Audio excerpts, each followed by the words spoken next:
नमस्कार, मी ज्ञानेश्वर खरात पाटील। आज आपण बुलढाणा कृषी विज्ञान केंद्राच्या इथे आलेलो आहे। आपल्या सोबत आहे त्या कृषी विज्ञान केंद्राचे प्रमुख डॉक्टर अनिल तारू सर। आणि आता सध्या सोयाबीन निघालेलं आहे आणि हरभऱ्याचं पूर्ण नियोजन आपण त्यांच्याकडून जाणून घेणार आहोत। सर्वप्रथम तुमच्या चर्चेमध्ये हार्दिक स्वागत। नमस्कार। मला सांगा, डायरेक्ट आपण विषयाला हात घालू, जमिनीची निवड कशी करावी हरभरा पेरताना? आपल्या महाराष्ट्राचा आणि एकंदरीत बुलढाणा जिल्ह्यात जर विचार केला आपण, बुलढाणा जिल्ह्यात शेतकऱ्यांच्या हरभऱ्यासाठी जमिनीची निवड करताना आपण ज्या प्रकारे पावसाची म्हणजे रिक्वायरमेंट आहे, पाण्याची रिक्वायरमेंट आहे, त्या प्रकारे जमिनीला सुद्धा महत्त्व हरभरा लागवडीमध्ये दिलेलं आहे। आपण मध्यम ते भारी जमीन हरभऱ्यासाठी निवडतो की ज्या जमिनीची खोली साधारण 20 सेंटीमीटर 20-25 सेंटीमीटर असावी। कारण हरभऱ्याची मुळे हे शॅलो रूटेड म्हणजे पांगणारे नसून खाली जाणारे असतात आणि अन्नद्रव्याची रिक्वायरमेंट हे 20 ते 30 सेंटीमीटर पर्यंत जमिनीच्या खाली घेऊ शकतात, अन्नद्रव्य ओढू शकतात। त्यामुळे त्या जमिनीची खोली ही 20-25 ते 30 सेंटीमीटर पर्यंत असावी अशी जमीन आपण हरभऱ्यासाठी निवडतो। मध्यम ते भारी हलकी चोपन जमीन, ज्या जमिनीमध्ये पाण्याचा निचरा होत नाही, जी जमीन चिकट आहे, जी जमीन पोयटा आहे किंवा खारपणा आहे, जी क्षारयुक्त जमीन जास्त आहे, ह्या जमिनी आपण हरभऱ्यासाठी शक्यतो टाळतो। या जमिनींची आपण हरभऱ्यासाठी निवड करत नाही। त्यासाठी मध्यम ते भारी जमीन, ज्याचा निचरा चांगल्या प्रकारे व्हावा आणि ज्याची खोली 20 ते 25 सेंटीमीटर असावी अशी जमीन आपण हरभऱ्यासाठी निवडतो। बरेच शेतकऱ्यांची चुनखडीची जमीन आहे, तर त्यांची फोन येतात की बा आम्ही शेतात हरभरा घेतलात कसा होईल? वास्तविक चुनखडीच्या जमिनीकडे बघण्याचा शेतकऱ्यांचा दृष्टिकोन थोडा वेगळा आहे। चुनखडीचं जमिनीत चुनखडीचं प्रमाण जर 10% वरती असेल तर ते चुनखडीचं प्रमाण बाकीच्या अन्नद्रव्यांचा फ्लो थांबवतं। म्हणजे बाकीचे अन्नद्रव्य जे मुळांना उपलब्ध होणार आहेत ते अन्नद्रव्य मुळांना उपलब्ध चुनखडी होऊ देत नाही। म्हणजे त्या चुनखडीमुळे त्या अन्नद्रव्याचा जो प्रवास आहे मुळांपर्यंत जाणारा तो प्रवास चुनखड थांबवती। तर अशा वेळेला आपण ज्या जमिनीमध्ये चुनखडीचं प्रमाण 8 ते 10% आहे तर त्या 8 ते 10% जमिनीच्या किंवा 8 ते 10%च्या वर चुनखडीचं प्रमाण आहे, तर अशा जमिनीमध्ये आपण शक्यतो हे हंगामी पिकं आहेत, म्हणजे जे हंगामाची पिकं असतात ते टाळतो आपण। म्हणून चुनखडीचं प्रमाण हे 8%च्या आतमध्ये असेल तर या पिकासाठी योग्य आहे। योग्य हे झालं जमिनीची निवड कशी करावी, मातीची निवड कशी करावी। आता दुसरा महत्वाचा मुद्दा म्हणजे बऱ्याच शेतकऱ्यांना प्रश्न पडतो की बाबा यावर्षी आपण कोणतं वाण आपल्या शेतामध्ये लावावं किंवा पेरावं। तर मला तुम्ही काही जाती सांगा की बाबा ज्याचं उत्पादन चांगलं आहे, एकरी यील्ड चांगलं आहे आणि कोणकोणत्या जाती आहेत त्या व्हेरायटी? हरभऱ्याच्या जातींचे 2 प्रकारात विभाजन होतं। म्हणजे आपल्याकडे 2 प्रकारचे हरभरे घेतले जातात, जे रेग्युलर असतात, ज्याची म्हणजे साईज वरती ते म्हणजे ज्या आकार जो आहे दाण्याचा त्या आकारावरती 2 प्रकार त्याचं विभाजन होतं। जे आपण पारंपरिक वाण घेतो ते एक वाण की जे म्हणजे साधारण त्याचं दाण्याची साईज ही मध्यम असते आणि जे आपण काबुली प्रकारात घेतो म्हणजे ज्या दाण्याची साईज अतिशय मोठी असते, जाड दाणा असतो तो, तर ह्या 2 प्रकारात त्याचे विभाजन होतं। तर बुलढाणा जिल्ह्यामध्ये जर विचार केला आपण तर दोन्ही प्रकारच्या लागवडी बऱ्याच प्रमाणात होतात। काबुली पण आणि पारंपरिक वाण सुद्धा आपल्याकडे येतात। तर पारंपरिक वाणांमध्ये जर आपण विचार केला तर आता सध्या चालणाऱ्या वाणांमध्ये जॅकी 9218 हे अतिशय उत्कृष्ट वाण आहे की जे मर रोगाला प्रतिकात्मक आहे, म्हणजे मर रोगाला रेजिस्टन्स आहे। पण त्या वाणाला 10 वर्षाच्या वरती झाले, म्हणजे विकसित होऊन ते वाण 10 वर्षाच्या वरती गेलेलं आहे। आणि आपण शास्त्रीय दृष्ट्या ज्या वाणांना 10 वर्षाच्या वरती वेळ होतो तर ते वाण शक्यतो किडांना रोगांना बळी पडतं किंवा त्या वातावरणाला बळी पडतं, म्हणून आपण ते वाण टाळतो। तर जॅकी 9218च्या सेगमेंटमध्ये म्हणजे जॅकी 9218 ज्या विभागामध्ये पडतो त्या विभागामध्ये आता PDKV कंचन नावाचं एक वाण आहे, नंतर विराट नावाचं वाण आहे, राजविजय 203 नावाचं एक वाण आहे की ज्याची ह्या जॅकी 9218च्या उत्पादनाचा बरोबरीत उत्पादन येते आणि किडांना आणि रोगांना हे वाण कमी बळी पडते। मर रोगांना सुद्धा हे म्हणजे त्याला रेजिस्टन्स आहे, त्याला रोगांना ते ह्या मर रोगाला सुद्धा ते वाण जास्त प्रमाणात येऊ देत नाही। परत मागील 2 वर्षापूर्वी आपल्या डॉक्टर पंजाबराव देशमुख कृषी विद्यापीठाने PDKV कनक नावाचं एक वाण बाजारात आणलेलं आहे। त्याची बियाण्याची उपलब्धता ह्या वर्षी एवढी होणार नाही, पण परंतु पुढच्या वर्षीपासून ते वाण अधिक मार्केटमध्ये येईल। तर ज्यांना ज्या शेतकऱ्यांना PDKV कनकचं सुद्धा वाण मिळेल तर त्या शेतकऱ्यांनी एखादा एकर अर्धा एकर याचा प्रयोग करायला हरकत नाही। काय ते कनकचं एकरी उत्पादन? PDKV कनकचं एकरी उत्पादन आपण 8 क्विंटल सरासरी 100 जर शेतकऱ्यांचा जर विचार केला तर सरासरी उत्पादन 8 क्विंटल एकरी अपेक्षा त्याची आहे। अजून त्या तुलनेत ते शेतकऱ्यांपर्यंत पोहोचलेलं नाही, ज्या तुलनेत जॅकी 9218 किंवा इतर PDKV कंचन वगैरे हे वाण किंवा विराट हे वाण शेतकऱ्यांपर्यंत पोहोचलेलं आहे। तर जॅकी 9218ला पर्याय म्हणून आपण पीडीकेव्ही कंचनकडे यावर्षी बघू शकतो. पीडीकेव्ही कंचनची काय आहे एकरी yield? एकरी उत्पादन? पीडीकेव्ही कंचन सुद्धा 8-9 क्विंटल प्रति एकर पर्यंत उत्पादन मिळते. हा, फक्त त्याच्या पेरणीची पद्धत आणि बियाण्यांचं प्रमाण हे थोडंसं निश्चित करायचं. आपण समोर घेऊ बियाण्याचं प्रमाण आणि ते किती लागतं ना. आपल्या विद्यापीठाचं कार्यक्षेत्र विदर्भ आहे, तर आपल्या इकडे भरघोस उत्पादन देणारं वाण कुठलं आहे? विदर्भाचा जरी एकंदरीत 11 जिल्ह्याचा जर विचार केला आपण तर 11 जिल्ह्यांमध्ये जॅकी 9218 हे वाण सगळ्यात उत्कृष्ट आपल्याला मागच्या 10 वर्षांमध्ये दिसतंय की चांगलं उत्पादन सगळ्या एरियामध्ये किंवा कोणत्याही वातावरणात येणाऱ्या विदर्भातल्या 11 जिल्ह्यांमध्ये जॅकी 9218 चांगला आहे. पण बुलढाण्यामध्ये काबुली क्षेत्र जिथे जिथे आहे तर काबुलीचं आपलं पीडीकेव्ही 4 आणि पीडीकेव्ही 2 हे दोन्ही वाण पण अतिशय उत्कृष्ट आहे की जिथे काबुलीचं म्हणजे काबुलीचे वाण म्हणून नाही वापरत शेतकरी किंवा मार्केटमधून काबुली हरभरा आणायचा आणि तो पेरायचा, तर त्या शेतकऱ्यांसाठी पीडीकेव्ही 2 आणि पीडीकेव्ही 4 हे खूप चांगले वाण काबुलीचे का? काबुलीचे. आणि रेग्युलर हरभऱ्यामध्ये जॅकी 9218 आणि पीडीकेव्ही कांचन हे 2 वाण आपण चांगल्या रीतीने पेरू शकतो. पण मला सांगा, असे 2च वाण सांगा आता की बाबा हे शेतकऱ्यांनी घेतले पाहिजेत तुमच्या मते.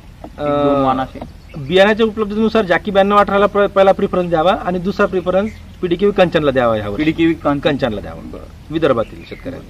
पीडीकेव्ही कंचन उपलब्ध आहे. महाबीजकडे सुद्धा बऱ्याच प्रमाणात त्याचं बियाणं आहे आणि विद्यापीठातल्याही इतर स्टेशनवरती त्याचं बियाणं बऱ्या प्रमाणात आहे. दुसरा प्रश्न असा आहे की आता बऱ्याच वेळेस आता सोयाबीनही बघितलं आपण टोकन लावतायत, हरभऱ्याचंही टोकन म्हणतायत लोक. हरभरा टोकन करून लावल्यानंतरच्या उत्पादनामध्ये आणि पेरल्यानंतरच्या उत्पादनामध्ये तर काय तफावत आहे, काय फरक आहे? हे बघा, विदर्भाचा जर आपण एकंदरीत विचार केला किंवा महाराष्ट्राचा जरी पूर्ण विचार केला तर हरभरा हे कोरडवाहू पीक म्हणून मॅक्झिमम घेतलं जातं. 60-70% हरभरा हे कोरडवाहू पीक म्हणून घेतलं जातं. कोरडवाहू पीक म्हणजे परतीच्या पावसात जो जमिनीत ओलावा तयार होईल तर तो ओलावा हरभऱ्याला उत्पादन देण्यासाठी उपयोगात आणला जातो, त्याला आपण कोरडवाहू पीक म्हणतो. तर 70 ते 80% आपल्याकडे हरभरा हा कोरडवाहू पीक म्हणजे जमिनीत असलेल्या मॉइश्चरवरती म्हणजे आर्द्रतेवरतीच ते ओलाव्यावरती ते पीक घेतलं जातं. परंतु ज्यांच्याकडे ओलितीचं क्षेत्र आहे किंवा ज्यांच्याकडे ओलित करण्यासाठी सिंचन व्यवस्था आहे तर अशा शेतकऱ्यांनी ह्या टोकन पद्धतीकडे वळण्याची गरज आहे. कारण की टोकन पद्धतीमध्ये आपण सिंचनाला जेवढं अन्नद्रव्याला जेवढं महत्व देतो तेवढं सिंचनाला सुद्धा महत्व आहे. तर त्या वेळेला टोकन पद्धतीत आपण जर सरीवरंब्यावर किंवा गादी वाफे काढून जर टोकन करणार असेल आपण हरभरा तर त्यांच्याकडे इरिगेशन म्हणजे ते पीक त्यांच्याकडे पाण्याची सिंचनाची व्यवस्था असणे अतिशय महत्वाचं आहे. अशा वेळेला आपण त्यात वाण कोणतं लावायचं हा विषय नाहीये. वाण आपण जॅकी 9218 पीडीकेव्ही कंचन असू द्या किंवा काबुली सेगमेंटमध्ये इतर कोणतेही वाण असू द्या त्या वाणांचं सुद्धा आपण टोकन पद्धतीने सोयाबीन ज्या पद्धतीने आपण टोकन केली यावर्षी तर त्या पद्धतीने हरभऱ्यात सुद्धा वापर करू शकतो. परंतु त्यासाठी आपल्याकडे सिंचन व्यवस्था असणं महत्वाचे. बरं, म्हणजे ब्रांचिंग जास्त होते. आणि टोकन पद्धतीने काय होतं की आपण त्या एका झाडाला एरिया जास्त देणार आहे. एका झाडाला जमिनीची आणि हवा खेळती राहण्यासाठी एरिया जास्त देणार आहे. जसं की आपण पेरणीच्या पद्धतीमध्ये साधारण 30 सेंटीमीटर 2 ओळीमधलं 30 ते 45 सेंटीमीटर 2 ओळीमधलं अंतर ठेवतो आणि 2 झाडामधलं 10 सेंटीमीटर ठेवतो. परंतु आपण जर टोकन करणार असेल तर साधारण आपण 2-2 फुटापर्यंत 2 सरीतलं अंतर ठेवतो. म्हणजे साधारण 60 ते 60-65 सेंटीमीटर पर्यंत आपण 2 ओळीतलं अंतर ठेवणार आहोत आणि 2 झाडामधलं अंतर आपण 1 फुटापर्यंत समजा 1 फुटापर्यंत पाहून 9 इंचीपासून तर 12 इंचपर्यंत. 12 इंच आपण जर घेतलं तर ते 1 फूट होईल आणि 9 इंच जर घेतलं तर 1.5 फुटापर्यंत आपण अंतर घेतो सोयाबीनच्या याच्यावरती. तर 9 इंचपर्यंत सफिशियंट आहे. आणि हरभऱ्याचं आपण जर ब्रांचिंग शेंडे खुडले जाते त्याला ब्रांचिंग जास्त होईल आणि श्रबी म्हणजे झुडुपाच्या याच्यात मोडलं जाईल ते. आणि जेवढं झुडूप त्याचं चांगलं होईल म्हणजे जेवढं त्याला ब्रांचेस चांगल्या फुटेल तेवढं उत्पादनात ते चांगलं मिळेल. पण मग 9 इंचाचं म्हटल्यानंतर प्लांट पॉप्युलेशन कमी नाही होणार? प्लांट पॉप्युलेशन जरी कमी झाली तर ब्रांचिंग जास्त वाढेल आणि ब्रांचिंग जास्त वाढल्यानंतर तुम्ही एक सरळ प्रिन्सिपल आहे जिथे कॉम्पिटिशन कमी त्याला अन्नद्रव्य जास्त घेतला येईल आणि तिथे दाना चांगला भरेल त्याला दाण्याची संख्या किंवा घाट्यांची संख्या जास्त वाढेल. हरभऱ्याला एक सगळ्यात महत्वाचा रोग म्हणजे मर रोग. बरोबर, काही ठिकाणी शेवटपर्यंत मर रोग लागत जातो त्याच्यामुळे उत्पन्नामध्ये खूप घट होते. तर मर रोगाचं नियंत्रण कसं करावं? ज्ञानेश्वर, आपल्याकडे मर रोगांच्या बाबतीत बघण्याचा दृष्टिकोन थोडासा वेगळा आहे किंवा आपल्याकडे जे कृषी सेवा केंद्र चालक आहेत किंवा जे कृषी सेवा केंद्रातून कृषी निविष्ठा विक्रेता आहेत यांच्या माध्यमातून जे मार्गदर्शन शेतकऱ्यांना होतं तिथपर्यंत शेतकरी सीमित आहेत. वास्तविक याच्या मुळापर्यंत जाण्याची गरज आहे. मर रोग कशामुळे होतो आणि तो मर रोग होणाऱ्या कारणांना आपल्याला थांबवणे गरजेचं आहे. मी या ठिकाणी एक स्पष्ट करतो, माझ्या शेतकरी बांधवांना सांगणे गरजेचं आहे, हे सगळ्यांना कळणं गरजेचं आहे की मर रोग एकदा पिकाला लागला तर त्याला थांबवणं खूप अवघड आहे. हम्म. कारण तो तुमच्या म्हणजे मुळांच्या माध्यमातून जाऊन व्हस्क्युलर टिश्यूवरती म्हणजे जे आतमधील नसा असतील झाडांच्या त्या नसांवर जाऊन काम करतो, ब्लॉक करतो त्या नसांना. हो. तर त्याला प्रिव्हेन्शन म्हणजे त्याला थांबवणे, येण्याच्या अगोदरच थांबवणे गरजेचं आहे. तर हा मर रोग जो आहे हा फुजारियम ऑक्सिस्पोरम नावाच्या बुरशीने होतो. फुजारियम ऑक्सिस्पोरम. आता ही बुरशी जी आहे ही बुरशी तुमच्या शेतामध्ये 3 वर्षापर्यंत जिवंत राहू शकते. आणि ही बुरशी ज्ञानेश्वर शेतामध्ये असलेल्या काडी कचरा किंवा सेंद्रिय जे मटेरियल असेल, सेंद्रिय जे उपलब्ध ज्यांना गोष्टी होतात शेतामध्ये, ज्याच्यामध्ये काडी कचरा असू द्या, पाला पाचोळा असू द्या, फांद्या असू द्या, किंवा इतर झाडांचे कुजलेले अवशेष असू द्या, या कुजलेल्या अवशेषांवर ही फुजारियम ऑक्सिस्पोरम नावाची बुरशी जगते. आणि ज्यावेळेस आपण एखादं पीक पेरतो तर त्या पिकावरच्या मुळांवर ज्यावेळेस मुळं तयार होतात त्या पिकांचे, तर त्या मुळांवर ती बुरशी ट्रान्सफर होते. तर हा जो ट्रान्सफर होण्याचा त्याचा एरिया आहे, हा एरिया आपल्याला ब्लॉक करणं गरजेचं आहे. तर यासाठी सगळ्यात महत्वाचं आपल्याला जैविक उपचार करणं गरजेचं आहे शेतामध्ये. याच्यावर रासायनिक उपचार एवढे काम करणारे नाही आहेत की ज्याप्रमाणे जैविक काम करतात. तर यासाठी ट्रायकोडर्मा नावाची एक बुरशी आहे की जी बुरशी परजीवी आहे आणि ही बुरशी साधारण ह्या फुजारियम ऑक्सिस्पोरम नावाच्या बुरशीवर जगते. म्हणजे जी मर रोगाला कारणीभूत बुरशी आहे, या बुरशीला खाण्याचं काम ही ट्रायकोडर्मा नावाची बुरशी करते. तर याचा वापर आपल्याला वाढवणं गरजेचं आहे. तर याचा वापर आपण 3-4 पद्धतीने वेगवेगळ्या पद्धतीने करू शकतो.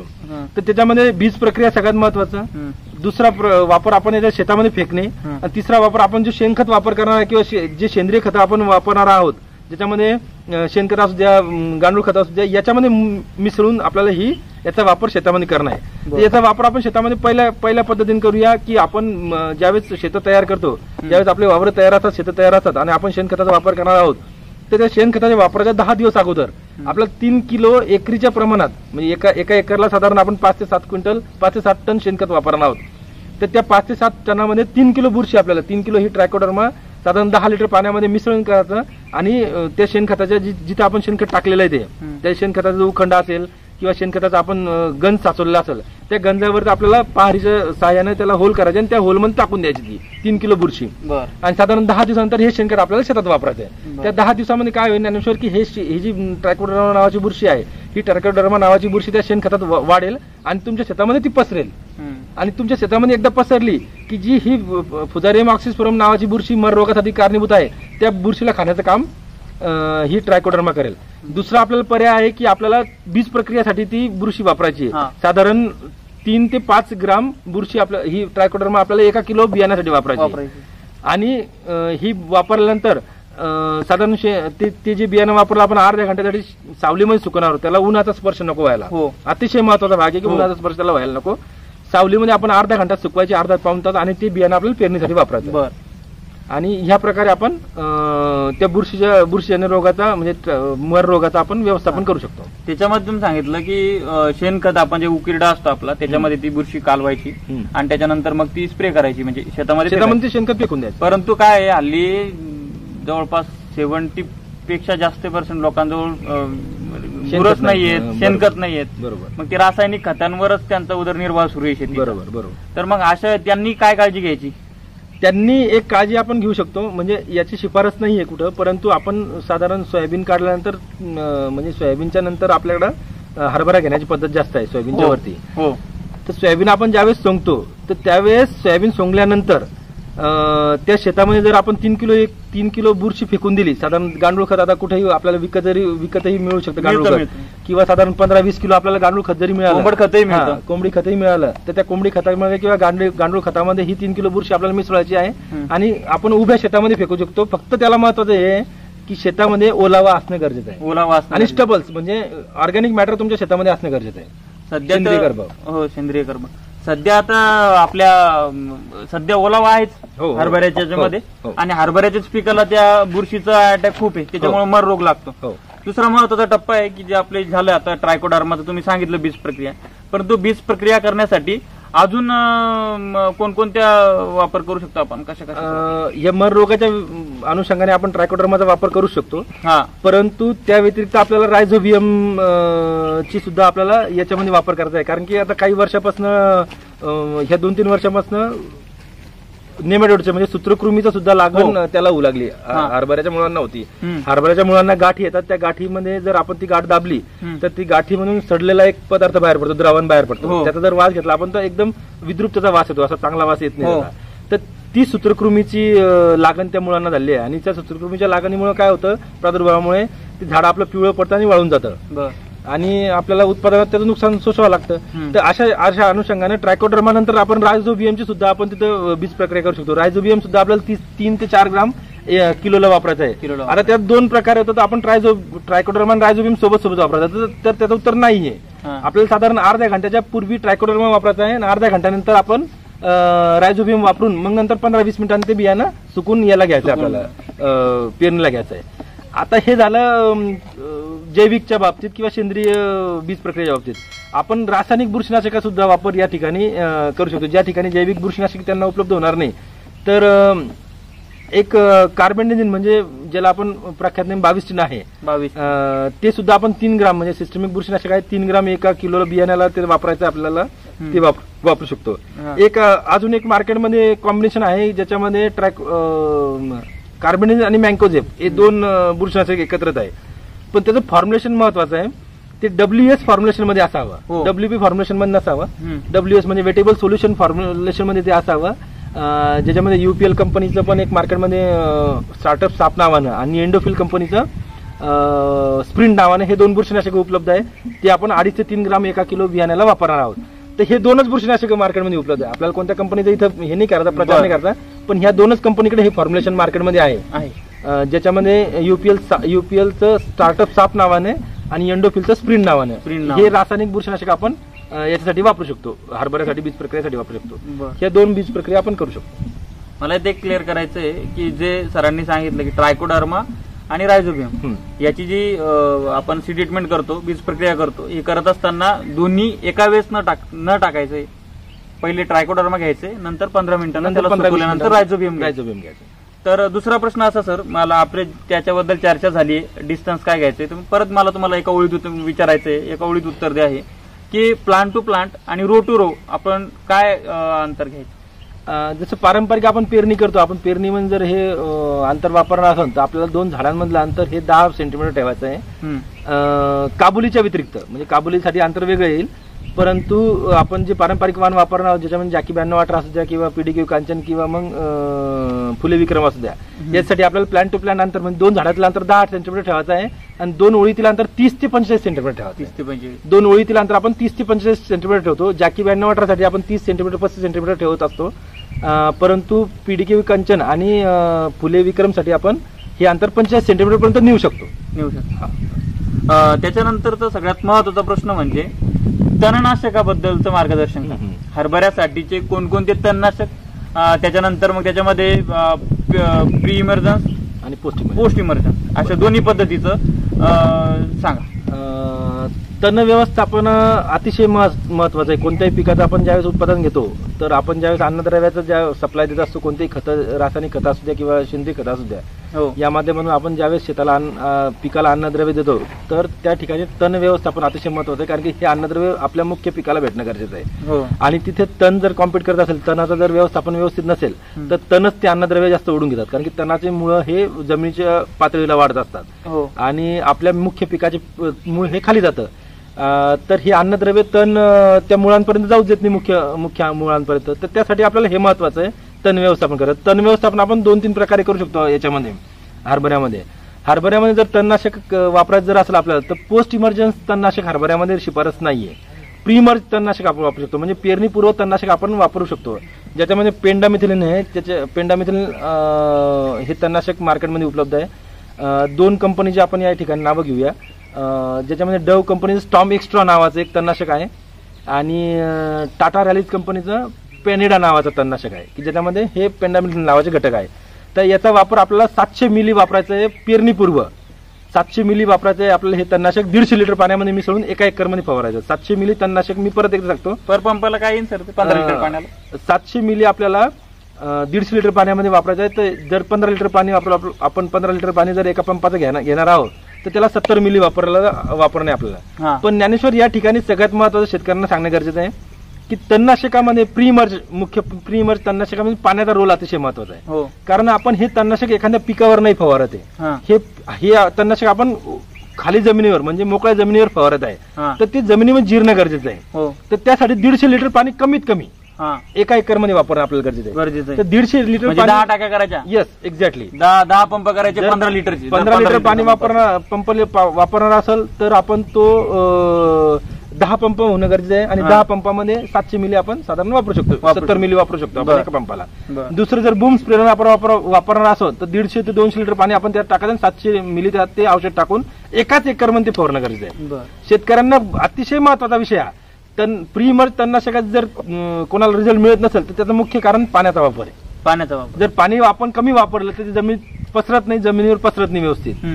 तर त्यामुळं 150 लिटर कमीत कमी पाणी हे एका एकरला वापरलं गेलं पाहिजे. हा, ते अंड्यातच मारतं ना त्यांना. बरोबर. त्याच्यामुळं पाणी पूर्ण जास्त वापरलं तर महत्वाचं त्याचा जमिनीवर मोठ्या प्रमाणात स्प्रे होतो. येस त्याच्यामुळे ते त्याचा रिझल्ट भेटतो. परंतु बरेच शेतकरी काय करतात, ते जे औषध असतं किंवा ते जास्त प्रमाणात घेतात आणि त्याच्या पंप कमी करतात, बरोबर. पाणी कमी पडतं, त्याच्यामुळे त्याचा रिझल्ट येत नाही. रिझल्ट येत नाही. त्याच्यानंतरचा आता आपण जमिनीची निवड झाली, त्याच्यानंतर आपली वाणाची निवड झाली, त्याच्यानंतर तणाचं नियंत्रण झालं.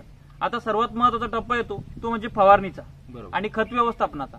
तर पहिले मला सांगा की बाबा हरभऱ्यासाठी जे आपण बेसल डोस म्हणतो तसल्या प्रकारच्या हरभरा पेरण्याआधी किंवा पेरण्याबरोबर कोणकोणती खतं वापरायची? बरोबर. हे बघा, हरभऱ्याला मुख्य खताची आवश्यकता म्हणजे नत्र, स्फुरद, पालाश या 3 खताची मुख्य आवश्यकता आहे. हो. तर त्यामध्ये एकरी जर विचार केला आपण तर हरभऱ्यासाठी 10-20-10 असा डोस एकरी आहे. म्हणजे 10 किलो नत्र एकरी, 20 किलो स्फुरद एकरी आणि 10 किलो पोटॅश एकरी या प्रमाणात असावा. हा. जर आपण तो जर विश्लेषण घेतलं त्याचं, जर आपण रेडी अवेलेबल खतं कोणते मार्केटमध्ये त्याचा जर विचार केला तर शेतकऱ्यांना सगळ्यांना परिचित आहे डीएपी नावाचं खत. तर आपण डीएपीची 1 बॅग एकरी वापरावी आणि त्यासोबत म्युरेट ऑफ पोटॅशची अर्धी बॅग एकरी वापरावी. अच्छा. जर ह्या कॉम्बिनेशन मध्ये आपण वापरणार असो, नत्र, स्फुरद, पालाश हे युरिया, सिंगल सुपर फॉस्फेट आणि म्युरेट ऑफ पोटॅश या माध्यमातून जर तुम्हाला द्यायचं असेल तर ते 10-20-10 किलो नत्र, स्फुरद, पालाश जमिनीला मिळणं गरजेचं आहे. जर आपण मिश्र खतातून वापरणार असेल तर आपल्याला डीएपीची 1 बॅग त्यासोबत म्युरेट ऑफ पोटॅशची अर्धी बॅग एकरी वापरणे गरजेचे आहे. हा. साधारण 25 किलो म्युरेट ऑफ पोटॅश त्याच्यासोबत मिसळणं गरजेचं आहे. हो. त्यासोबतच मार्केटमध्ये इतर खतं आहेत ज्याच्यामध्ये 14-35-14 हे एक खत आहे, सॉरी 15-34-15 ज्याच्यामध्ये नत्र, स्फुरद, पालाश आहे. तर ती आपण एकरी 1 बॅग वापरू शकतो. त्याला आपल्याला इतर खत कोणतेही वापरायची गरज नाही. जर आपण 12-32-16 वापरणार असो तर 12-32-16 सोबत सध्या आपल्याला इतर खत कोणतेही वापरण्याची गरज नाही. 12-32-16 आपण एकरी 1 बॅग वापरू शकतो. मला सांगा आता 1 एकर हरभरा आहे, ते 1 एकर हरभऱ्याला किती एमओपी वापरायचं, किती सिंगल सुपर फॉस्फेट वापरायचं आणि किती एनपीके? युरिया वापरायचा. जर युरिया, सिंगल सुपर फॉस्फेट आणि म्युरेट ऑफ पोटॅशच्या माध्यमातून आपण जर याचं हे करणार असेल तर एका एकरला 1 बॅग आपल्याला युरियाची वापरावं लागेल. साधारण 1 बॅगच्या कमी वापरायला म्हणजे 40 किलोच्या दरम्यान आपण युरिया वापरायला हवा एका एकरसाठी. जर सिंगल सुपर फॉस्फेट आपल्याला वापरायचं असेल साधारण 1.5 बॅग ते 2 बॅग आपल्याला सिंगल सुपर फॉस्फेट वापरावं लागेल. 2 बॅग आपल्याला सिंगल सुपर फॉस्फेट वापरावं लागेल एकरी. आणि म्युरेट ऑफ पोटॅशची अर्धी बॅग आपल्याला एकरी वापरायला एकरी वापरावं. म्हणजे 1.5 ते 2 बॅग सिंगल सुपर फॉस्फेट, अर्धी बॅग युरिया 25 किलो समजा, 25 ते 40 किलो युरिया आणि 25 किलो एमओपी. आता आणि ज्ञानेश्वर त्यासोबत एक महत्वाचं आहे की सेंद्रिय खताची मात्रा अतिशय महत्वाची. कारण आपण ज्यावेळेस हे रासायनिक खत देत होतो, या रासायनिक खताचा आपटेक मुळांपर्यंत होण्यासाठी सेंद्रिय खत गरजेचं असतं. तर आपल्या विद्यापीठाच्या शिफारसीनुसार आपल्याला 5 टन शेणखत सुद्धा या ठिकाणी वापरणं गरजेचं आहे. एकरी 5 टन हे वापरणं गरजेचं आहे शेणखत. त्याच्यानंतरचा आहे तो महत्वाचा टप्पा फवारणीचा. तर हरभरा पिकाला फवारणीचं नियोजन कसं करावं लागतं? तर एकात्मिक जर कीड आणि रोग नियंत्रण जर आपण केलं तर साधारण हरभऱ्यावर 2च फवारणीची गरज ज्ञानेश्वर आहे. 2 फवारणीच्या वरती फवारण नको. तर त्या अगोदर आपल्याला काय करणं गरजेचं आहे, शेतामध्ये घाटे लागताना घाटेअळीचा प्रादुर्भाव सुरू होतो. तर घाटे लागण्याच्या सुरुवातीला जर आपण एकरी 20 पक्षी थांबे लावले, एकरी 20 जर पक्षी थांबे लावले, पक्षी थांबे काय करणार आपल्याला, पक्षी थांबे कसे लावणार आपण, एक काडी सरळ लावायची आणि एक काडी त्याला आडवी बांधायची अशी.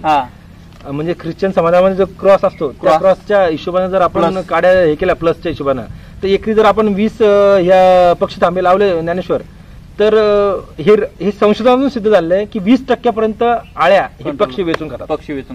20% आळ्या तुमच्या पक्षी वेचून खातात आणि पक्ष्यांना त्या दरम्यान हरभऱ्यावरची आळी ही सगळ्यात पोषक खाद्य असते. आणि आपल्याकडे जर आपण हे पक्षी थांबे लावले तर 20% तुमचा फवारणीचा खर्च वाचतो. हे सगळ्यात महत्वाचं, इथे लक्ष देणं गरजेचं आहे. आता फवारणीमध्ये अजून एक महत्वाची गोष्ट म्हणजे धुकं ज्याला म्हणतो ते खूप येतं आणि त्याच्यामुळं डायरेक्ट उत्पादनात खूप घट होते.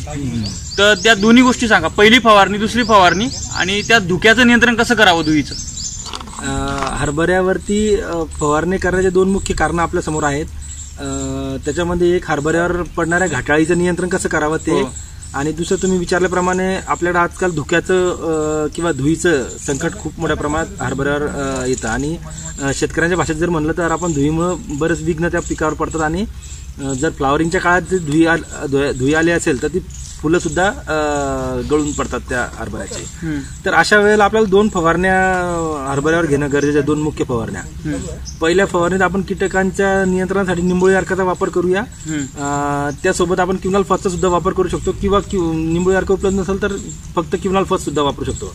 तर 5% आपल्याला निंबोळी अर्क वापरायचं. 5 ml 1 लिटर पाण्याला 5% निंबोळी अर्क तयार करू. आणि त्यासोबत जर क्विनॉल फॉस वापरणार असेल तर साधारण 3 ml आपल्याला 3 मिली आपल्याला क्विनॉल फॉस 1 लिटर पाण्याला वापरायचं आहे. आणि फक्त क्विनॉल फॉस आपण जर वापरणार असेल, निंबोळी अर्क आपल्याकडे उपलब्ध नसेल तर आपण अशा वेळेला क्विनॉल फॉस 4 मिली आपण 1 लिटर पाण्याला वापरणार आहोत. साधारण 40 मिली 10 लिटर पाण्याला. जर अशा वेळेला धुळीचं संकट असेल, धुकं जर पडलेलं असेल किंवा साधारण थंडीचा काळ जास्त असेल आणि सकाळच्या धुक्याचा परिणाम जर पिकावर होत असेल तर आपल्याला M45 हे बुरशीनाशक आपल्याला त्या ठिकाणी वापरायचं आहे. ती M45 बुरशीनाशक आपल्याला साधारण 3 ग्राम 1 लिटर पाण्याला घेऊन फवारणी करायची आहे. हे बुरशीनाशक आपण फवारणीचा खर्च जर वाचवायचा असेल आपल्याला तर आपण ह्या निंबोळी अर्कासोबत किंवा क्विनॉल फॉस सोबत आपण ह्या बुरशीनाशकाचा वापर करू शकतो. तर आपल्याला दुसरी महत्वाची फवारणी हरभऱ्यामध्ये आहे. दुसरी फवारणी करताना आपल्याला ती दुसरी फवारणी घाटाळीचा प्रादुर्भाव रोखण्यासाठी किंवा घाटाळीचा प्रादुर्भाव थांबवण्यासाठी आपल्याला करायची आहे. तर त्यासाठी आपल्याला रासायनिक कीटकनाशकामध्ये 2 प्रकारे शिफारसी आपल्या विद्यापीठाने केलेल्या आहे, डॉक्टर पंजाबराव देशमुख कृषी विद्यापीठाने. तर त्याच्यामध्ये इमॅमेक्टिन बेन्झाईड आपण जर कमी प्रादुर्भाव असेल तर इमॅमेक्टिन बेन्झाईड आपण वापरू शकतो 1 ग्राम 1 लिटर पाण्याला. जर प्रादुर्भाव अधिक असेल घाटाळीचा तर त्या ठिकाणी आपल्याला क्लोअँट्रेनिपोल की जे कोराजन आणि ॲम्प्लिगो नावाने मार्केटमध्ये मिळते, तर त्याचा आपल्याला वापर करायचा 0.3 ml म्हणजे 0.3 मिली 1 लिटर पाण्याला, साधारण 3 मिली 10 लिटरसाठी आपल्याला वापरायचं आहे. आणि अशा वेळेला जर धुक्याचा प्रादुर्भाव असेल तर त्या धुक्याचा प्रादुर्भाव कमी करण्यासाठी आपण कार्बनडेझिम प्लस मँकोजेब म्हणजे त्याच्यामध्ये स्पर्शजन्य आणि सिस्टेमिक म्हणजे आंतरप्रवाही हे 2 बुरशीनाशक आहे. तर ते कार्बनडेझिम प्लस मँकोजेब मार्केटमध्ये साधारण UPLच्या साप नावाने मार्केटमध्ये मिळते. तर ते आपल्याला 2.5 ग्राम 1 लिटर पाण्याला या कीटकनाशकासोबत घेऊन वापरायचं आहे. या 2 फवारण्या आपल्याला मुख्य हरभरा पिकावर करायच्या आहे. बरं, फक्त मध्ये त्या धुळीचं नियंत्रण करायचं आहे. दुसरा आपला महत्वाचा प्रश्न म्हणजे जास्त ब्रांचिंग होण्यासाठी, गाठी भरण्यासाठी, फ्लॉवरिंग जास्त होण्यासाठी काय फवारावं. शेतकरी मित्रांनो, हरभऱ्यामध्ये आपण जसं अन्नद्रव्य व्यवस्थापन मातीच्या माध्यमातून म्हणजे बेसल डोसच्या माध्यमातून करतो, त्याच प्रकारे हरभरा हे पीक अन्नद्रव्य फवारणीच्या माध्यमातून सुद्धा घेऊ शकतं. तर चांगल्या ब्रांचिंग येण्यासाठी सुद्धा आपण विद्राव्य खताचा वापर करू शकतो आणि फळांची संख्या वाढवण्यासाठी सुद्धा आपण त्या ठिकाणी विद्राव्य खताचा वापर करू शकतो. तर आपण जसे 2 फवारण्या म्हणल्या, तर पहिल्या फवारणीमध्ये आपण ज्ञानेश्वर जर 1261 हे विद्राव्य खत आपण 5 ग्राम 1 लिटर पाण्याला घेऊन वापरलं. पहिल्या फवारणीमध्ये 1261 5 ग्राम 1 लिटर पाण्याला घेऊन वापरायचं आपल्याला. तर याचा फायदा आपल्याला फॉस्फरस जास्त असल्यामुळे ब्रांचिंग वाढवण्यामध्ये होतो, फुटवे फुटण्यासाठी आपल्याला याचा फायदा होतो. आणि दुसऱ्या फवारणीमध्ये जर आपण फ्लावरिंगच्या आणि घाटेच्या भरण्याच्या अवस्थेमध्ये जर वापरला 05234 हे जर विद्राव्य खत आपण 5 ग्राम 1 लिटर पाण्याला वापरलं तर याचा सुद्धा फायदा आपल्याला खूप चांगला होऊ शकतो. आपल्याला काही युट्यूबला कमेंट्स आलेले आहेत, आपण टाकले होते की आपण डॉक्टर अनिल तारू सरांची मुलाखत घेणार आहोत हरभऱ्याच्या नियोजनासंदर्भात. तर तुमचे काही प्रश्न असतील तर टाका, ते प्रश्न आपण घेऊया. तर घाटेआळीसाठी ऑर्गॅनिक मध्ये काय करावं, गोविंद गावित विचारतायत. आपण जसं की ऑर्गॅनिक मध्ये सांगितलं, निंबोळी अर्क 5% आपल्याला वापरायचा आहे. दुसरा आपण एक HNPV नावाचा एक घटक येतो की जो आपण घाटेआळीच्या नियंत्रणासाठी वापरू शकतो. म्हणजे हेलिकोवर्पा न्यूक्लिओफाइट आर्मीझेरा व्हायरस एक व्हायरल औषध आहे ते की जे त्या आळ्यांवरती जगतं. तर ते आपण HNPV चा घटक सुद्धा आपण त्यासाठी वापरू शकतो. त्याच्यानंतर प्रणय काजे विचारतायत मुरमाटी मातीमध्ये कोणता हरभरा चांगला येतो? हे बघा, मुरमाटी मातीमध्ये जर चुनखड 8% वरती असेल, चुना जर 8% वरती असेल तर त्याच्यात आपण हरभरा पीक घेऊच नाही असे आमचा सल्ला राहील. आणि जर 8% आतमध्ये असेल तर जॅकी 9218 हा उत्कृष्ट राहील. त्याच्यानंतरचा अनुराज देवकर आहेत, ते म्हणतात कोरडवाहू भागात कमी खर्चात जास्त उत्पन्न मिळवण्यासाठी काय नियोजन करायला पाहिजे? लागवडीचं अंतर सगळ्यात महत्वाचं आहे. 2 झाडामधील अंतर 10 सेंटीमीटर ठेवावं आणि 2 ओळीतील अंतर 30 ते 45 सेंटीमीटर एवढं ठेवावं आणि बियाण्यांचं प्रमाण 24 किलोच्या वरती जाऊ देऊ नये. त्याच्यानंतर स्वप्नील भगत विचारतायत जॅकी 9218 हे जे वाहन आहे हे टोकनसाठी एकरी किती किलो लागतं? जॅकी 9218 जर आपण टोकनसाठी जर वापरलं, म्हणजे ज्या प्रकारे आपण सोयाबीनमध्ये टोकन पद्धत वापरतो त्या प्रकारे जर हरभऱ्यात आपण जॅकी 9218 वापरलं तर 8 ते 12 किलो आपल्याला जॅकी 9218 लागायला पाहिजे. बरं. त्याच्यानंतर पांडुरंग वीर म्हणतायत हरभऱ्याची पेरणी करताना खतात मिसळून कोणते घटक टाकावे, म्हणजे ह्युमिक, मॅग्नेशियम सल्फेट, मायक्रोन्यूट्रिएंट, सुमिटोमोचे लाटू, टाटाचे रॅली गोल्ड यापैकी कोणते उत्तम राहील? हे बघा, जर रासायनिक खत आपण वापरणार असेल तर तो आपला कीटक नियंत्रणामध्ये सगळ्यात महत्त्वाचा भाग राहिला होता. आपण क्लोरोपायरिफॉसचे ग्रॅन्युअल्स वापरायला हवे, 10% ग्रॅन्युअल्स 4 किलो एकरीच्या हिशोबाने. त्यासोबत आपण रॅली गोल्ड वापरला आपण टाटा रॅलीचं तर ते अतिशय उत्कृष्ट राहील, कारण की त्याचा सेंद्रिय कर्ब खूप चांगला आहे आणि आपल्या अन्नद्रव्याचा न्यूट्रिएंट अपटेक वाढू शकतो रासायनिक खतात. त्यानंतर कृष्णामुळे ते मला सिनियर होते, ते म्हणतात चना सिलेक्शन 1++ व्हरायटी कुठे मिळेल? हे बघा, चना सिलेक्शन 1++ याचा सोर्स जो आहे तो आपल्या विद्यापीठाचा किंवा महाराष्ट्रातील कोणत्याच विद्यापीठाचा नाहीये किंवा कोणत्याच संस्थेचा नाहीये, तर तुम्हाला त्याच्यासाठी प्रायव्हेट संस्थेलाच किंवा प्रायव्हेट दुकानदारालाच अप्रोच करावा लागेल. त्याच्यानंतर दीपक गोलार म्हणतात किंवा जॅकीपेक्षा फुले विक्रम कमी उत्पादन देते काय?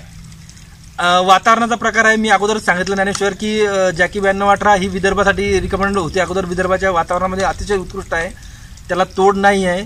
तर विदर्भाचा जर विचार केला तर निश्चित जॅकी 9218 विक्रमपेक्षा जास्त उत्पादन. बरं. त्याच्यानंतर हे इंडियन जुगाड नाव आहेत, हे म्हणतात नोव्हेंबर अखेरला मला हरभरा लागवड करायची आहे, तर भारी जमीन आहे, मी 4 पाणी देऊ शकतो, तर कोणतं वाण निवडावं? हे बघा, आपल्याला जर पेरणी करायची हरभऱ्याची तर आपण साधारण 15 ऑक्टोबर पासून सुरुवात करतो आणि 15 नोव्हेंबर पर्यंत आपण हरभऱ्याची पेरणी करावी असं म्हणतो. कारण हरभऱ्यावर जी आम तयार होती त्याला थंडीचे हवर्स लागतात, थंडीचं वातावरण लागतं आणि नोव्हेंबरच्या जर शेवटी करायला लागलो आपण तर त्याला ते आम तयार होण्याचा कालावधी डिसेंबर महिन्यामध्ये येईल. त्या दरम्यान जर थंडी पडली नाही तर मग त्याचा फायदा होणार नाही. परंतु जर तुमच्यावर पाण्याची व्यवस्था असेल तर तुम्ही PDK कंचन किंवा जॅकी 9218 ही व्हरायटी वापरू शकता. बरं. त्याच्यानंतर दत्ता ज्ञानदेव म्हणतात पाणी व्यवस्थापन आणि फवारणीद्वारे खत व कीटकनाशके, तर हे आपलं झालं, आपण अगोदरच घेतलं झालंय. त्यानंतर पंकज दांदडे म्हणतात माझ्या शेतात बुरशीचे प्रमाण खूप आहे, तर ते सुद्धा आपण ट्रायकोडर्माचं सांगितलेलं आहे. त्याच्यानंतर टोकन पद्धती संभाजी माने म्हणतात टोकन पद्धतीनं केलं तर अंतर आणि जात याबद्दल सखोल माहिती घ्या. मी अगोदरच सांगितलं, आपण जर पेरणी पद्धतीने जर घेणार असेल तर आपल्याला 2 झाडामधलं अंतर 10 सेंटीमीटर ठेवायचं आहे आणि 2 ओळीमधलं अंतर 30 ते 45 सेंटीमीटर ठेवायचं आहे. जर आपण टोकन पद्धतीने घेणार असेल तर 2 ओळीमधील अंतर आपण 45 ते 60 सेंटीमीटर म्हणजे 1.5 ते 2 फूट आपण ठेवणार आहोत आणि 2 झाडामधलं अंतर आपल्याला 8 इंचापर्यंत ठेवायचं आहे. 8 इंच तर 6 ते 8 इंच ठेवलं तर काही अडचण नाही. बरोबर. त्याच्यानंतर गोपाल ढवले म्हणतात सगळ्यात जास्त उत्पादन देणारं वाण कोणतं आहे आणि महाराष्ट्रात याची माहिती द्या आणि चना लागवड किती अंतरावर करावी, ते किती अंतरावर केली ते केली आपण. पण जॅकी 9218 हे चांगलं प्रकाशित म्हणजे सगळ्यांच्या परिचित वाण आहे आणि ते चांगलं उत्पादन देतं. बरं. तणनाशक आपलं झालंय हरभरावरील. त्याच्यानंतर आकाश गायकवाड जे की बुलढाण्याचेच आहेत, बुलढाणा तालुक्यातलेच आहेत, ते विचारतायत की 2 आणि 3 वर्षापासून हरभरा उबळीचं प्रमाण म्हणजे हरभरा उबळण्याचं प्रमाण वाढलेलं आहे. शेतकरी मायबाप खूप सारे पैसे खर्च करून बुरशीनाशक वापरतात आणि हरभऱ्याच्या बियाण्याला महागडी बीज प्रक्रिया करतात, पण त्याचा जसा पाहिजे तसा रिझल्ट भेटत नाही, तर याच्यावर काही निदान आहे का? तर मी अगोदर सांगितलंय की हरभऱ्यावरती मर रोगाच्या प्रादुर्भावामुळे ही उबळ आपल्याला दिसून येते. तर त्या मर रोगाच्या व्यवस्थापनाकरता ट्रायकोडर्मा हा अतिशय उत्कृष्ट पर्याय आपल्याकडे आहे. आणि मी या अगोदर सांगितलं की ज्या बुरशीमुळे हा मर रोग येतो ती मर रोगाची बुरशी जमिनीमध्ये 3 वर्ष जिवंत असते. तर आपल्याला 3 वर्ष लगातार या ट्रायकोडर्माचा वापर जमिनीमध्ये करायचा आहे, तेव्हाच त्याचा तुम्हाला हे सापडेल. बरं. त्यानंतर वैभव भोंडे म्हणतायत ड्रीप आणि बेडवर लावलं तर ते कितपत योग्य राहील? निश्चित त्याचा टोकन पद्धतीने जर आपण बेडवर घेतलं तर त्याचा फायदा होईल आणि चांगल्या प्रमाणात होऊ शकतो. त्यानंतर रवी सपकाळ म्हणतात की डॉलरला मर रोग लागू नये म्हणून काय नियोजन करावं?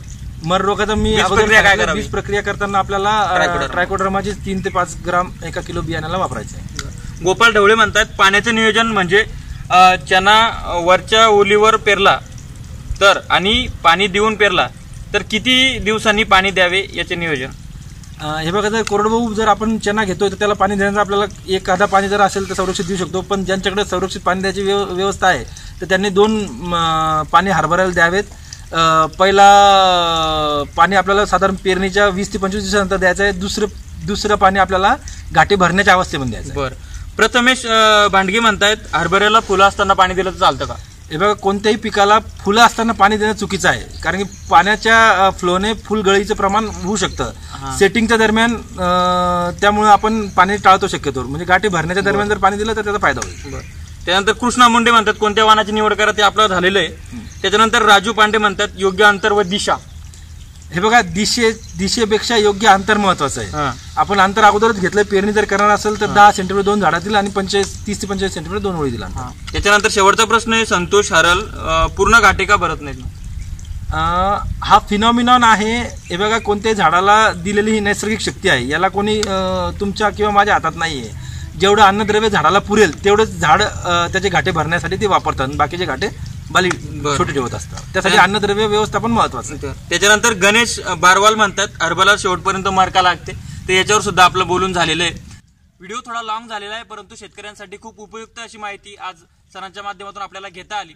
तर आपल्याला हा सगळं व्यवस्थापन समजलं असेलच. तर ही माहिती घेऊन आपण आपल्या शेतामध्ये भरघोस उत्पादन घ्याल अशी मला खात्री आहे. या अशाच माहितीसाठी आपलं चॅनल सबस्क्राईब करा, साईडला असतं बेल आयकॉन दाबा. इंस्टाग्राम, फेसबुक आणि ट्विटरला सुद्धा आम्हाला फॉलो करा. तुर्तास थांबतो, आपली रजा घेतो. आपला ज्ञानेश्वर खरात पाटील आणि सरांचं सुद्धा परत एकदा मनपूर्वक आभार. धन्यवाद.